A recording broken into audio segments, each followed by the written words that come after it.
राम राम दोस्तों, मेरा नाम है गौरव और आज शॉर्ट्स नहीं आ रही है। इंस्टेड ऑफ शॉर्ट्स आज मैं एक थोड़ा लॉन्ग वीडियो डाल रहा हूँ बिकॉज कल और आज 2 दिन मैं लाइब्रेरी नहीं जा पाया हूँ क्योंकि घर पे कोई है नहीं और नीचे कुछ इलेक्ट्रिसिटी की काम चल रही है ग्राउंड फ्लोर पे, जिसकी वजह से इलेक्ट्रीशियंस दिन भर घर पे होते हैं तो मैं घर लॉक करके भी नहीं जा सकता हूँ। तो घर पे ही पढ़ाई चल रही है, पढ़ाई ठीक ठाक है। 1-2 मॉक भी लगाए हैं, फुल लेंथ मॉक नहीं दिए हैं। जिस दिन दूंगा उनके मार्क्स भी शेयर करूंगा आपके साथ। तो ये तो हो गई आज की कहानी। संडे को लाइब्रेरी हमारा ओपन होता है तो कल शायद लाइब्रेरी चले जाऊँ सुबह और फिर आपको कल से शॉर्ट्स मिल जाएंगी देखने को। सेकंड थिंग, आज ये लॉन्ग वीडियो बनाने का एक और रीजन है। दरअसल आप में से 3-4 एस्पिरेंट्स ने कमेंट किया हुआ था कि भैया जो नॉन मैथ बैकग्राउंड से, यानी कि जिन्होंने 11th-12th में मैथ्स नहीं की है या ग्रेजुएशन के टाइम में जिनके पास मैथ्स नहीं थी, वो एसएससी सीजीएल के लिए कैसे प्रिपेयर करें और फिर मैथ्स का क्या करें, वो कैसे करें। क्योंकि एसएससी सीजीएल एक ऐसी पेपर है जहां पे आप मैथ्स को नेग्लेक्ट नहीं कर सकते हो। मैथ्स में आपको स्कोर करना बहुत इंपॉर्टेंट है अगर आपको सिलेक्शन चाहिए तो ऐसा कुछ नहीं हो सकता कि आप रीजनिंग, इंग्लिश और जीएस के भरोसे जॉब ले सकते हो। आपको मैथ्स करनी पड़ेगी। तो ये तो ऐसा हो गया कि आप मैथ्स को छोड़ नहीं सकते हो। और अब मैथ्स इंप्रूव कैसे कर सकते हैं, तो मैं इससे थोड़ा बहुत रिलेट कर सकता हूँ। ऑल्दो मैं एक इंजीनियरिंग स्टूडेंट हूँ और मेरा मैथ्स बैकग्राउंड रहा है, बट इसके बाद भी मैं नॉन मैथ्स वालों से थोड़ा सा रिलेट कर सकता हूँ। क्योंकि जब मैं अपने बोर्डिंग स्कूल में था, बोर्डिंग हाउस में था, उस टाइम पे मेरा एक फ्रेंड हुआ करता था जिसकी मैथ्स बहुत बुरी थी। इतनी बुरी थी कि वो सीरीज से कॉमन नहीं निकाल पाता था।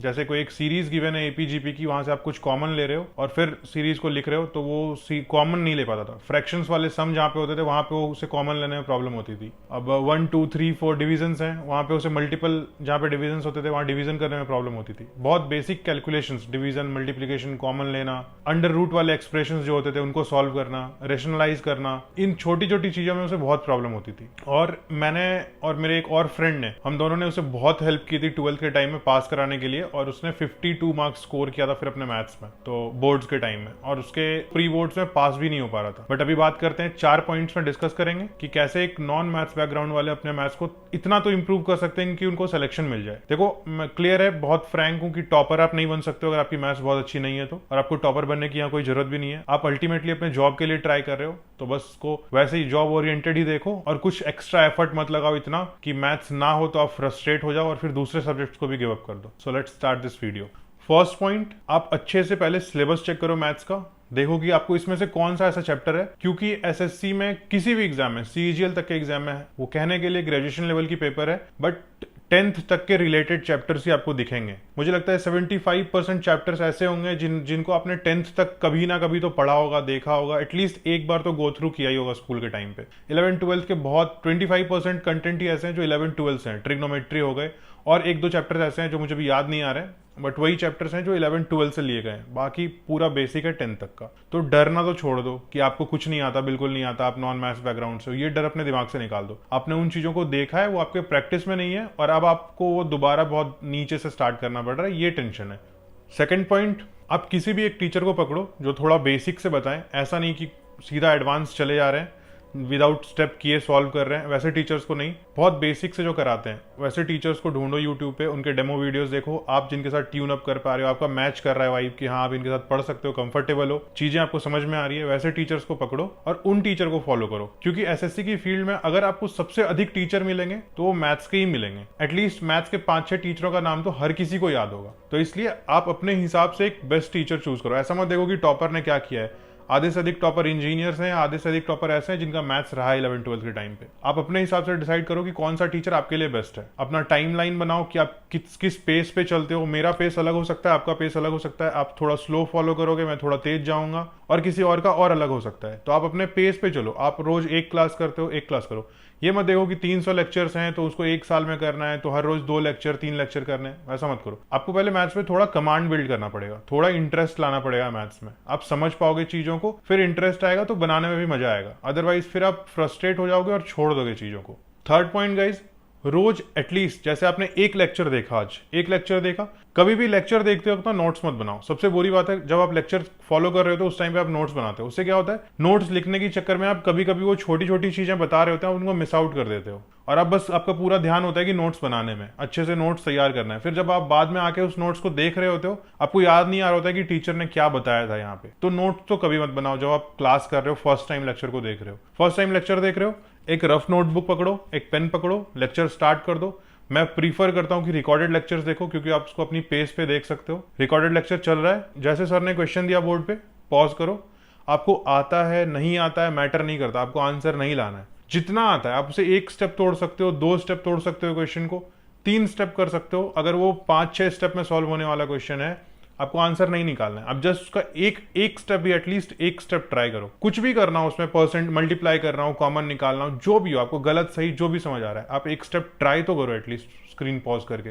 आप जब वो ट्राई करोगे ना, आपके दिमाग में वो बार बार हिट करेगा कि आप यहाँ पे क्या मेथड लगा रहे हो, क्या कर रहे हो। आप अल्टरनेट सोचना स्टार्ट करोगे कि कैसे क्वेश्चन को अप्रोच करें, वो बहुत हेल्प करेगी। अभी स्टार्टिंग में पता नहीं चलेगा क्योंकि क्वेश्चन सॉल्व होगा नहीं, तो आपको लगेगा कि बेकार टाइम वेस्ट हो रहा है, सीधा सॉल्यूशन देख लेते हैं सर क्या करा रहे हैं, बट वो आपको लॉन्ग टर्म में बहुत हेल्प करने वाली है। प्रॉमिस करता हूं मैं आपको कि वो बहुत हेल्प करेगी, क्योंकि उससे आपका एप्टीट्यूड बिल्ड होगा मैथ्स की साइड में कि क्वेश्चन को अप्रोच कैसे करना है। और अगर आपको अप्रोच करना आ गया ना क्वेश्चन को, आप मैथ्स का बड़ा से बड़ा प्रॉब्लम सॉल्व कर दोगे, आपको टेंशन नहीं होगी।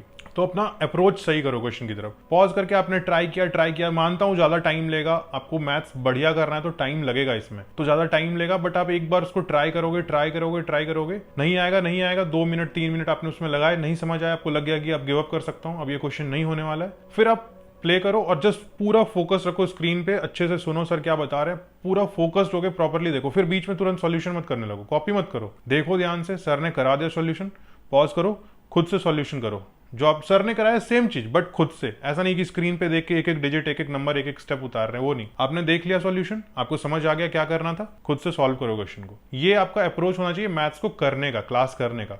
क्लास आपने खत्म कर लिया, सेकंड टाइम पे जब भी फ्री टाइम हो, थोड़ी देर बाद, जस्ट उसके बाद ही, क्लास के बाद ही 2x पे, 1.75 पे, जैसा आपको पसंद हो वैसा करके नोट्स बना लो। नोट्स कोई बहुत टाइम नहीं लगता नोट्स बनाने में, एक ही क्वेश्चन में आप सारे कॉन्सेप्ट लपेट सकते हो। जस्ट एक अच्छा सा डिफिकल्ट सा क्वेश्चन उठाओ, उसी में सारे सब क्वेश्चंस को भी डाल दो, ये निकालना है, और बस एक ही क्वेश्चन के अंदर अपने सारे फॉर्मूले, ट्रिक्स, शॉर्ट नोट्स सब बना लो। हार्डली मतलब 2 से 3 पेज में आपका एक दिन का लेक्चर पूरा आ जाएगा नोट्स में। शॉर्ट नोट्स बनाया करो ताकि आपको, क्योंकि आप कॉन्सेप्ट समझ चुके हो, अब सिर्फ आपको नोट्स देखना है रिवाइज के लिए, नोट्स रिवीजन पर्पज के लिए, और कुछ भी नहीं है।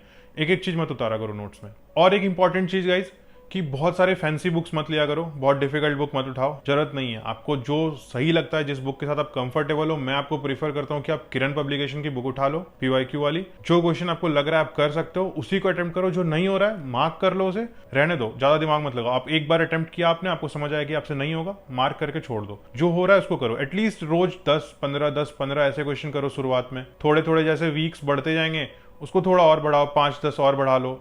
मतलब टारगेट करो कि आपको 1 महीने में यहां पहुंच जाना है कि आप हर रोज 30 क्वेश्चंस अटेम्प्ट कर रहे हो। 4th पॉइंट गाइस, ये बहुत इंपॉर्टेंट है। आप जब अभी स्टार्ट कर रहे हो, बिगिनर हो बिल्कुल, तो कभी भी ये मत सोचो कि आपको बस शॉर्ट ट्रिक सीखना है, क्योंकि वहां पे तो टाइम नहीं मिलने वाला एग्जाम में। 30 मिनट्स 25 मिनट्स होंगे मैथ सॉल्व करने के लिए, तो मैं कैसे करूंगा। कभी भी दिमाग में एग्जाम फियर, एग्जाम प्रेशर लाओ ही मत। आप प्रैक्टिस कर रहे हो, चीजों को सीख रहे हो, एग्जाम देने नहीं जा रहे हो। एग्जाम देने में भी बहुत टाइम है, आप अभी पहले चीजों को सीखोगे। आप कभी भी बाइक चलाना सीखते हो तो ऐसा नहीं है कि सीधा पहले दिन दोनों हाथ छोड़ के चला रहे हैं। पहले सीखते हो एक स्लो पेस पे, 20-30, फिर आप स्पीड इंक्रीज करते हो, फिर आप धीरे धीरे स्टंट करना स्टार्ट करते हो। तो वैसा ही प्रोसेस, हर चीज का लर्निंग कर्व वैसा ही होता है, बहुत स्लो आपको चलना है। जब भी क्वेश्चंस को करोगे, स्टेप बाय स्टेप किया करो। स्टेप 1, स्टेप 2, स्टेप 3, 5 स्टेप है, 6 स्टेप। आपने कुछ कॉमन भी निकाला, कॉमन लिखो, ब्रैकेट में डालो, फिर से सेम चीज रिपीट करो।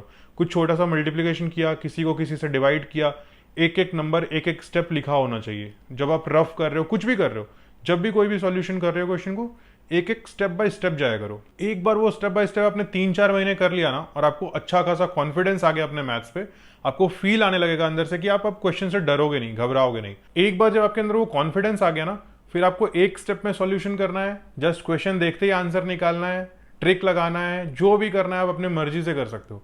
बट स्टार्टिंग के डेज में 2-3 महीने तक, जब तक आपको मैथ्स से कॉन्फिडेंस ना आ जाए, मैथ्स पे, अपने मैथ्स पे कमांड ना आ जाए, तब तक आप सारे क्वेश्चंस को स्टेप बाय स्टेप करो। जरूर टाइम लगेगा, बहुत टाइम टेकिंग होगा, बट प्रॉमिस करता हूँ ये बहुत हेल्पफुल होगा आपके लिए। तो सो गाइज, बस ये 4 पॉइंट्स हैं, आप इनको फॉलो करो। आई होप कि बहुत हेल्प करेगी आपकी। So guys, that's it for the day. अब आपसे मिलेंगे कल। एक बहुत इंपॉर्टेंट, लास्ट में एक बहुत इंपॉर्टेंट अनाउंसमेंट है। कल की जो लाइव सेशन करेंगे, इसमें हम कोई भी क्वेश्चंस आंसर्स नहीं किया करेंगे, मतलब SSC रिलेटेड कुछ भी बात नहीं करने वाले हैं। कल हम बात करने वाले हैं Kolkata rape and murder case के बारे में। उसके बारे में मुझे 9th, जब वो इंसिडेंट हुआ था उसके जस्ट एक दिन बाद, यानी कि 10 अगस्त को मुझे पता चला था, क्योंकि इतनी जल्दी उस टाइम पे कोई भी मेन स्ट्रीम मीडिया कवर नहीं कर रही थी इस न्यूज़ को।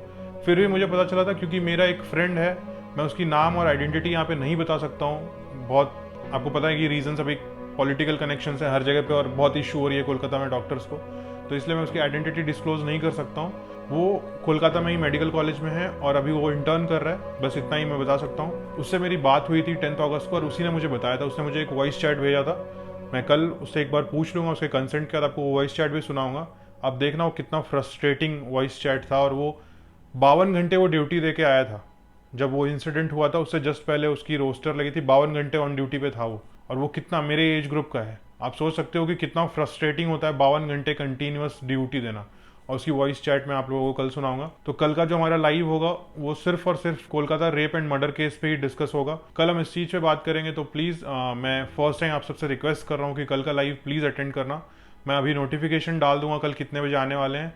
होपफुली दिन में ही आऊँगा, तो आप लोग जितने भी लोग फ्री हो गए या फिर थोड़ा बहुत टाइम निकाल के कल प्लीज़ लाइव अटेंड करना। पहली बार मैं लाइव के लिए आप लोगों को रिक्वेस्ट कर रहा हूँ अटेंड करने के लिए। मुझे पता है आप सबके पेपर्स हैं, बट ये बहुत इंपॉर्टेंट है, ये बहुत इंपॉर्टेंट कंसर्न है। मैं पहले इस पे अपने सोशल हैंडल्स पे मैंने डाला था और आज की डेट पे ये न्यूज़ मेन स्ट्रीम मीडिया भी कवर कर रही है और आप सबको ही पता होगा। तो कल हम लाइव में मिलते हैं और फिर हम बातें करते हैं। आज के लिए गुड नाइट, राम राम।